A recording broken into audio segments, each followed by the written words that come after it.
Okay, good morning, everyone. We're starting our next class on Capuchin history. We saw in our last class the fate of Matteo de Bascio, what happened to him, how he left the community because he wanted to go about preaching, and so how he returned to the observant reform. We saw how Ludovico Fossombrone caused a big stir, and they had to redo the chapter of 1535, and so they had another chapter. It's at Eufamia's, Eufamia. Eufamia, Eufamia in Italian. In English, you have the PH there for Ephraim's, I guess. So Eufamia, St. Ephraim's. Yeah, Eufamia. Yep. Yeah, so 1536, they held it at the same place. And so that's when they went back to the constitutions and approved those constitutions again. So now, although they were written in 1535, they're considered the constitutions of 1536. Now, they have their chapter, the 700 friars, they have the new constitutions, they had this whole commission and everything else that went on, and it seemed as if everything was going to go fine. But another attack was soon to come after the Capuchins. The external attack was not over.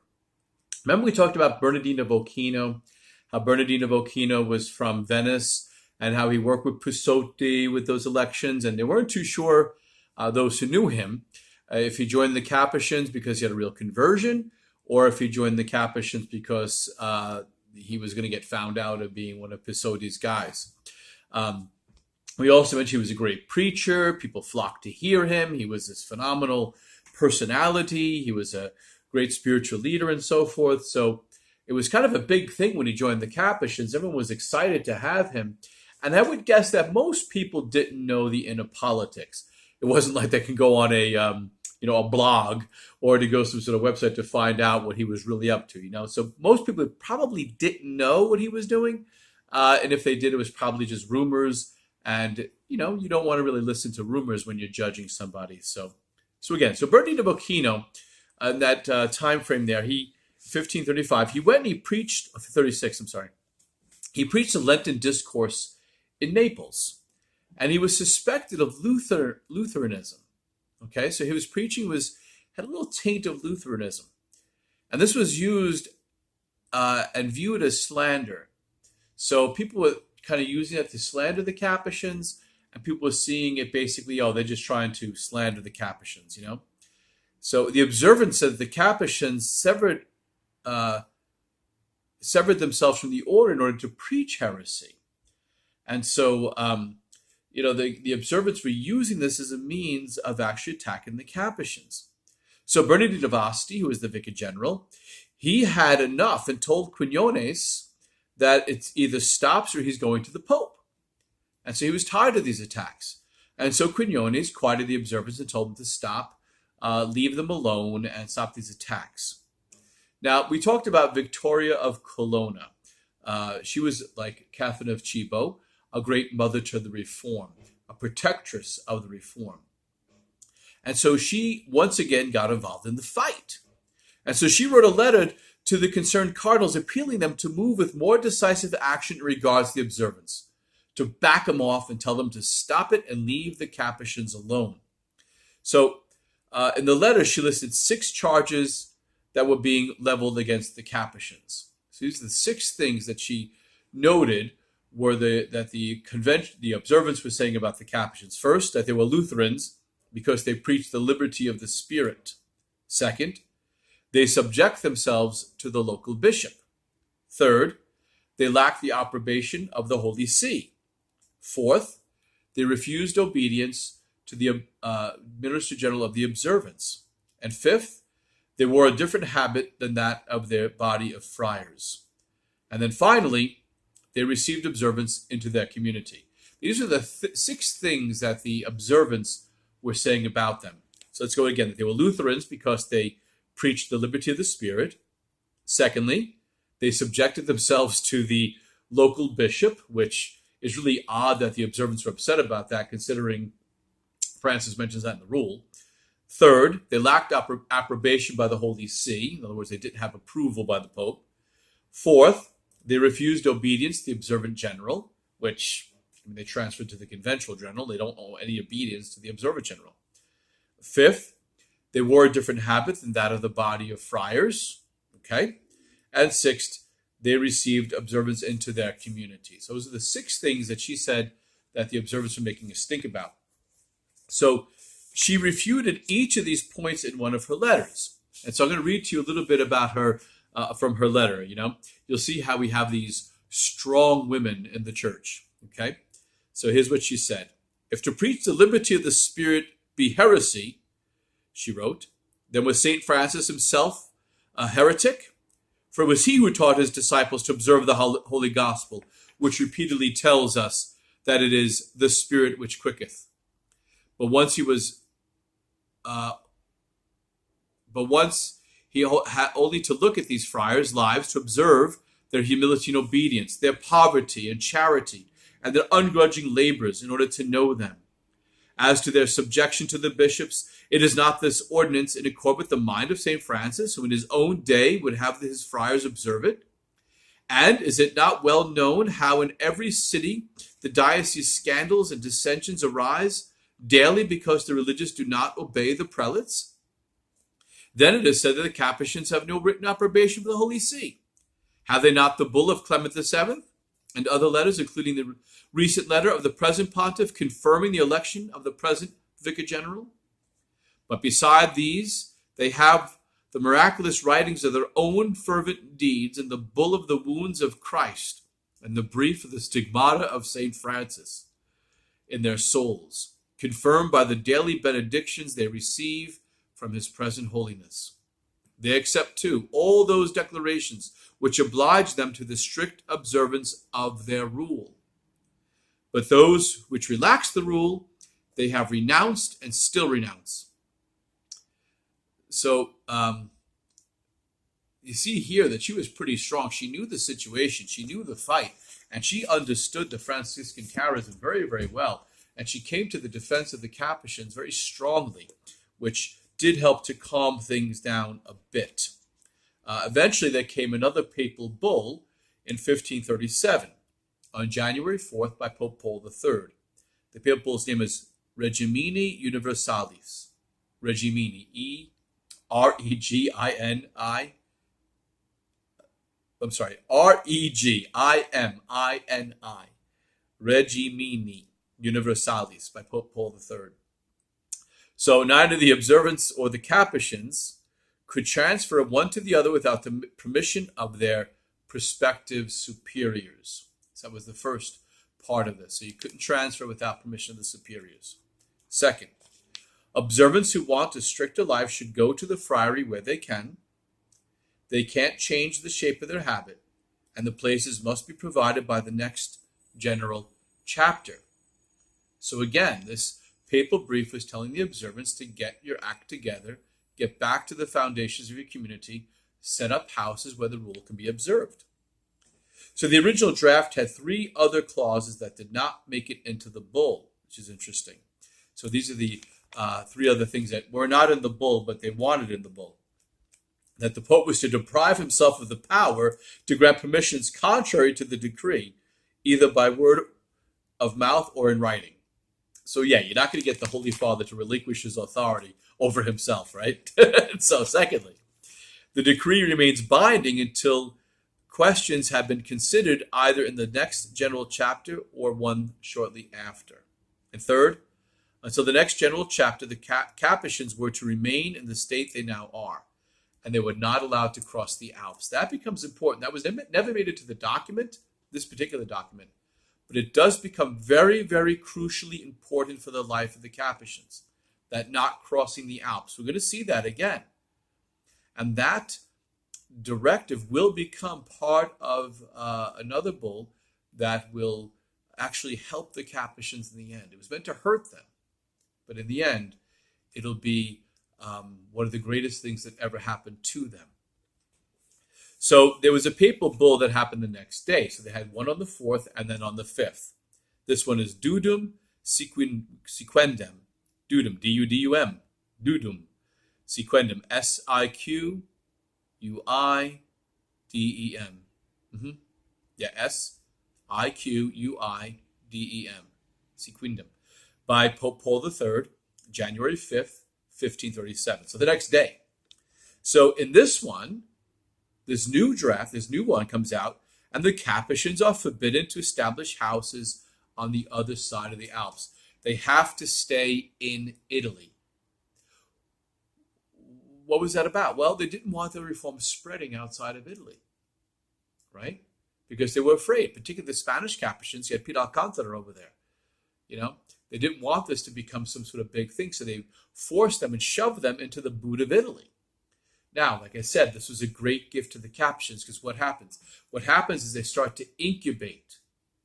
So by staying within the boot of Italy, the general is able to visit all the houses, and they're forming all these houses in the boot. And so the houses are close to each other.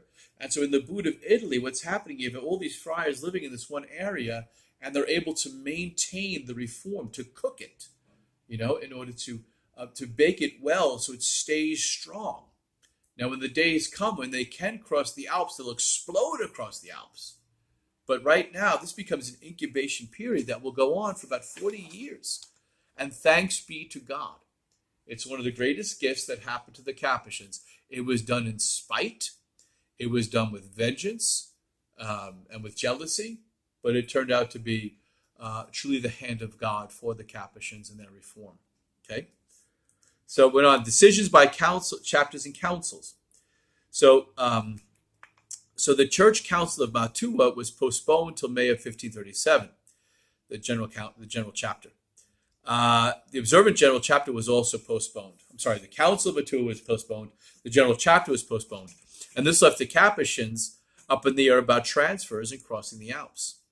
So those observants who wanted to transfer were upset. And some Capuchins were invited to live in observant friaries and introduce the reform. So you had observant friars saying, hey, why don't you come over, send one of your guys over, and to guide our life here and be our guardian and teach us how to live the reform life. So Victoria of Colonna again intervened. She again wrote the Pope defending the Capuchins against the observant slander of them being heretics. She challenged the Pope to either suppress the Capuchins himself or put down the wicked. You gotta love Victoria, right? She kind of puts this ultimatum to the Pope: either suppress them or, put down the wicked who are trying to get them. She's got this fight to her. Tough lady. The Pope let things remain as they are, so he wasn't being pushed around by her, but he just let things be. So Cardinal Quinones dies on October 27th, 1540. In his last sickness, he sent word to the Capuchins asking them for prayers. So remember we talked about Quinones. Originally he was for the Caps, then he turned on them, and in the end, he asked the Capuchins to pray for him, which is beautiful. Like, he really reconciled with them. I think it's an important little part of the story, So the observants had their general chapter in 1541, and it was a complete failure for reform. No reform decrees, no decisions on the Capuchins. So many observants considered the old stipulations to be no longer in force, and so only the papal bull forbid them to transfer. So the observant reformati didn't happen until 1553. So it swelled with the observants because they were forbidden to transfer to the Capuchins. So you had a little reformati group happening, and that swelled because they couldn't join the Capuchins. So the reformati eventually became its own group under the observants in 1579. So because they weren't allowed to enter the Capuchins, you had within the conventuals this group called the Reformati that was forming, and it began to swell, and eventually it broke away from the observants. And we're going to see in observant history, you'll have all these reform movements swelling and breaking away, swelling and breaking away, swelling and breaking away. And eventually, under Leo the 13th in 18, let me get the exact date for you. Where is it? I have it here somewhere. 1897. I look at the front of the book. This is the book of the Leonine Union of the Order of Friars Minor in 1897. So it talks about the second time the conventuals were forced into one community. All the reform movements were shoved into one group. And so in 1897, all of these groups of reform groups of the observants were shoved into one community. Again, that all happened in 1897. So that's, 122 years ago? So, 120 years ago? So it was all shoved together as to one. Okay. So where are we now? Okay. So Bernadine of Asti. Let's look at Bernadine of Asti. What's our time frame? Okay, got to keep checking our time. So Bernadine of Asti was the vicar general. Remember, we talked about him. He was he used to be the observant provincial of Rome, and so he was a man of great repute. So he was a man of calm temperament, sagacious and far-seeing. His heart was set on truth and not on appearances. He was deeply humble with civility, a man of vast charity. He had an incredible prayer life.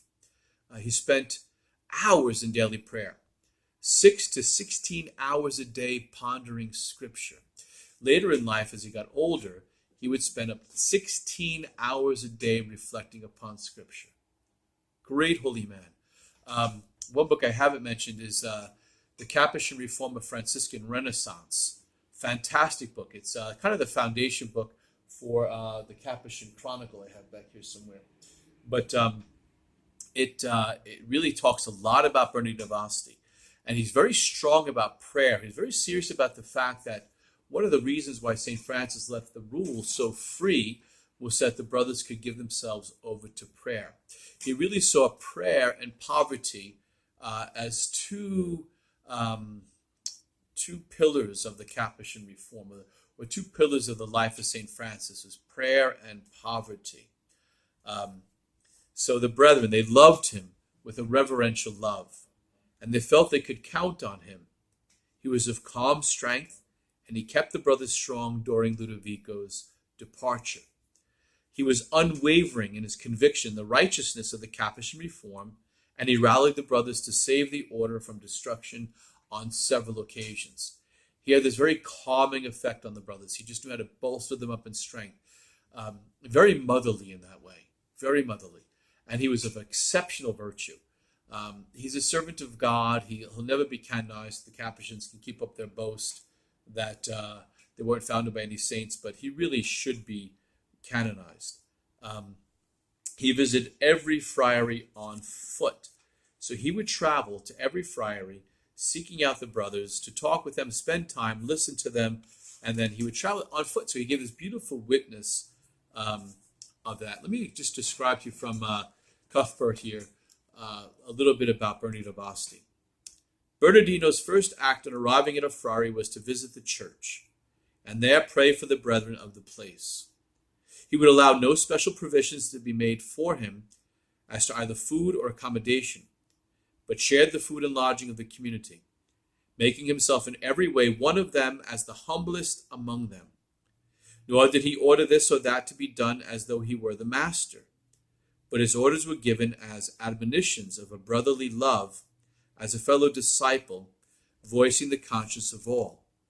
He was rigid as to poverty.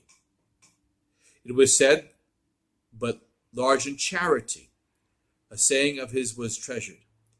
We who are in health can never cherish poverty enough, but towards the sick and feeble, even poverty must be a generous giver.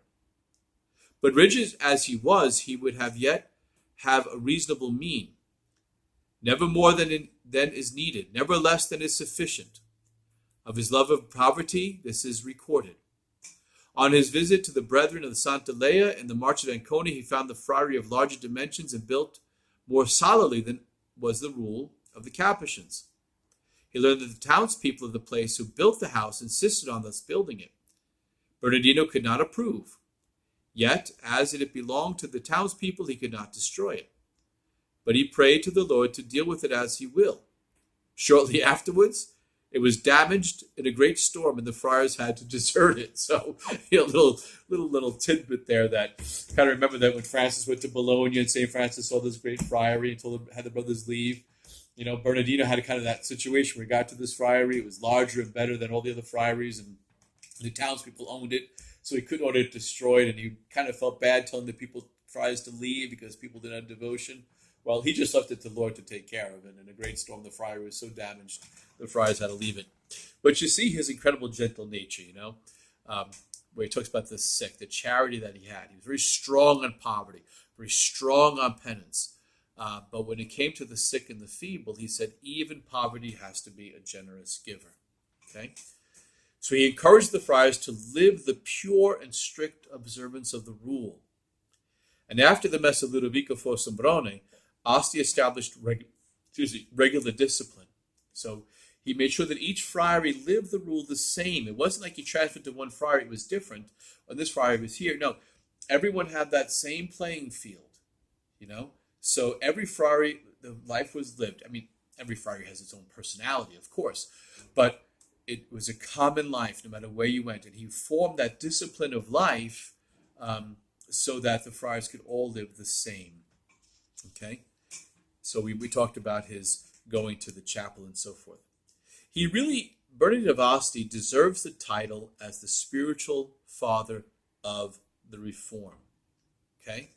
He was truly the spiritual father of the Reform. Matteo de Bascia was the guy who lit the fire. Ludovico Fossombrone got that fire burning and really fought the first battles early days and kind of dug the foundation. It was really Bernadine of Asti who poured the foundation with the constitutions of 1536. Okay, he's the primary author of those constitutions. And if you read them, you know his heart. I mean, they really express the heart of Bernadine of Asti. And then, by his time as Minister General and the way he visited the friars, by his life, his virtues, he built one stone upon another, you know, and he really established the foundation of the community on solid rock. You know, and he wasn't always Mr. Gentle. You know, with certain friars, he was very strong with them. We'll see later how one of them, Fra Tommaso, because Bernadine was so strong in reprimanding him, how he turned on Bernadine of Asti and turned on the community. And so he was very strong in reprimanding, you know, lovingly but strong. He didn't tolerate anything that was contrary to the rule, or anything contrary to poverty, or contrary to the prayer life. And he really saw that prayer was the essential part of it. Okay? So, what's our time frame here? Okay, we have a little time here. We're going to talk now about the generalate of Bernadine of Ochino. So we're going to cover the years from 1538 to 1541. And we're going to start now getting into some of the nitty-gritty of some really, really dangerous times for the Capuchins. So in 1538, the Capuchins had their general chapter. It was Pentecost, and they had it in Florence. Bernadine of Asti was thought to be mortally ill. So he sent Fra Eusebius of Ancona to Bernadine of Ochino, the first definitor, to have him convoke the general chapter. So Asti thought he was going to die. Ochino, Bernadine of Ochino, remember, he was known as an incredible preacher by all the friars. And people flooded to hear his sermon. Let me give you a little bit of a taste of what Cuthbert has to say about him. So this is kind of like what he would preach. Of what use is it to wear a crucifix if we do not remember that we are partakers by our sins in the guilt of the crucified's death? What sincerity is there in the confession of a man who acknowledges his meanness in confession, resents being accused of it by his neighbor? So relentlessly he preached the conscience of his hearers, yet he was not merely critical. He was a certain mystical fervor lit up his exposition of the faith and of Christian conduct. And so he really was a very powerful preacher, you know, and people were attracted to him. He was vibrant, he was charismatic, and they gathered around him. So within the community, no one was more austere than a Bernadine of Ochino, and no one was more observant to the rule and discipline. So he was a very disciplined friar. From all external appearances, he was a great preacher, fervent preacher. And then back home, he fasted rigorously. He traveled only by foot, never slept on a comfortable bed, and he seldom took more than one dish at table. And he loved to visit the sick. So, guy's a virtuous guy, right? He looks pretty good on the outside, you know. And so Bernadine of Ochino was elected vicar general, and he confirmed all the ordinances made by Bernadine of Asti. So he carefully followed in Bernadine of Asti's footsteps. So, you know, he was very good at following up and laying the next layer of brick upon the building of the order. He increased the number of foundations as well. So the order's growth. After a sermon given by John of Fano, a group of conventual reformers became Capuchins in Venice. So John of Fano, he was the provincial of Matteo da Bascio, Ludovico Fossombrani, who chased them down and then eventually came over. Well, John of Fano's conversion to the Capuchins was amazing, and he preached to conventuals, and they all started swelling the ranks of the Capuchins. John of Fano, if you go to CapDocs, you'll find some of his writings on poverty, and on the commentary on the rule, and it's just beautiful. It's really beautiful. So Bernadine of Ochino petitioned the Pope for the friars to take over the friary in Genoa from the Dominicans, and this way they could serve at the hospital. And the Pope granted them the request. I don't know how the Dominicans felt about that, but the friars moved into the Dominican friary. So in 1540, Bernadine of Ochino sent Brother Mariano to bring the Capuchins to Corsica, and they quickly took root in Corsica. So that's the kind of foundation off the boot. It was part of Italy, but it was off the boot, but they're in Corsica. They won the esteem of the local bishop for having received the faith of the people. So Brother Giovanni Battista was sent to establish Capuchins in Piedmont.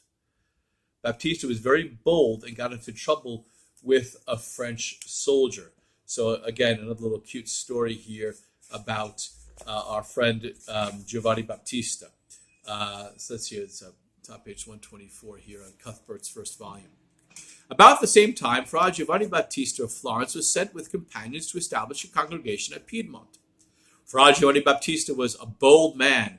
He won the respect of the people of Turin by courageous defiance of the captain of the French troops who held the citadel, Vico d'Asti, some little distance from the city, and whose exactions and oppressions were the terror of the country around. Fra Giovanni Battista sought him out and upbraided him for his tyranny. The captain answered the friar with contemptuous disdain and pillaged the neighborhood all the more cruelly. Thereupon the friar denounced him publicly in his sermon.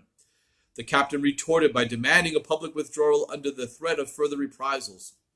Fra Giovanni Battista sent an answer that if the captain would be present in the church on the following day, he would give him the satisfaction he desired. The captain came, and Giovanni Battista ascended the pulpit. Turning towards a crucifix that stood near, the friar besought the crucified, whose messenger he was, to answer for him. He said, "Thou knowest, Lord," he prayed, "that I spoke but the message I believed to be thine. Do thou now manifest whether I spoke truly."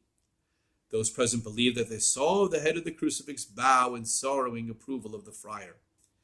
Even the captain was disturbed in mind and went out, leaving the friar unharmed. Shortly after this, the captain was killed in a skirmish, and the citadel was set on fire by lightning in a great storm and totally destroyed. So runs the story of the people told in the telling of how Fra Giovanni Battista and the Capuchins came among them. So he won the esteem of everybody. So great guy. Now, quickly, we're going to just really review here the Capuchin S's. So the Third Order of St. Francis in Naples was formed by the Spanish lady, Venerable Blessed Maria Lorenza Longa. And they were inspired by the Capuchin constitutions to be a reformed Poor Clare monastery. So Pope Paul III approved them on December 10th, 1538. And the Capuchins were appointed to serve their commons. So Maria Lorenza Longa, the former viceroy, was living with a group of Third Order women who was serving at the hospital, and they decided to leave the hospital and become cloistered Poor Clares, adopting the rule of St. Clare, but guided by the Capuchin constitutions. And they became the first Capuchinesses. In 1531, there was another general chapter, and Ochino was elected vicar general. This time he was very reluctant to accept. The friars took this reluctance as humility and did not expect a storm that would come. Asti, who survived, was elected first definitor. They thought he was going to die. He didn't. He strongly protested being elected the vicar general, and Bernadine of Asti compelled Ochino to take the seals. From then onward, Bernadine of Ochino's attitude changed completely. He grew slack in regular observance, exempted himself from communal life, and used the apostolic life as an excuse for obtaining personal privileges. So this election in 1541 of Ochino changes everything, which we'll pick up on. We're going to see more of that. So they had the chapter. Bernadine of Asti is there. He says, I don't want to be a general. Give it to Bernadine of Ochino. Bernadine of Ochino is elected minister general. Bernadine of Anti is first definitor. And now we're about to head to some really, really hard times for the Capuchins. Okay, the next class, we're going to cover the Capuchin constitutions of 1536. We're going to roll through those a bit. And then we're going to look at the apostasy of Bernadine of Ochino and its effects. And we're going to see some really hard times ahead. So again, next class on the Capuchin constitution of 1536. And then we'll cover more on Bernadine of Ochino and the devastation that he wrought upon the order. Okay, he was a very good friar in the beginning, but that quickly turned, and we'll see that more. All right, have a blessed day, everyone. We'll see you for our next class. May Almighty God bless you. In the name of the Father, and of the Son, and of the Holy Spirit. Amen.